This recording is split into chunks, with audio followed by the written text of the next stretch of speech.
This video is sponsored by ProDemand from Mitchell 1. Complete OEM and real-world repair information delivered in a single lookup. For more information and a free demonstration, visit mitchell1.com. A P0300 is probably one of the most common codes you'll deal with. It's for a random misfire. But I have a new tool that you can use to fix this code and point you in the right direction for further diagnostics. It's called a dendrogram. No, it's not a scan tool, it's not a scope. It's actually a graph that you can use to find the problem with the vehicle or proceed to further diagnostic steps.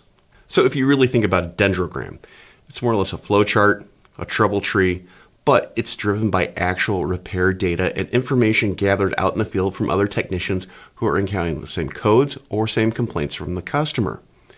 If you have a P0300 and you put it into this, well, you're going to get a trouble tree or a dendrogram that will guide you in the right direction.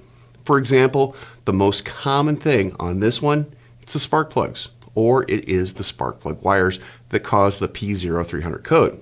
If you want to refine this even further, put all the codes that you have into the dendrogram and you'll get a more complete picture and a way to focus in on the area that you need to concentrate on for your diagnostics.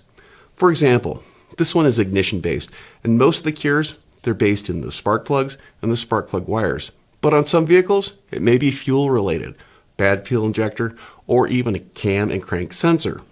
But the most important thing to remember about a dendrogram, yes, you can use it for replacement of parts, but if you use it as a diagnostic tool to point yourself in the right direction and the right components to inspect, you're going to have the right diagnosis the first time and you're going to avoid a comeback. And just remember, this data for the dendrogram, it's driven by actual fixes out in the field by other technicians. I'm Andrew Markell. Thank you very much.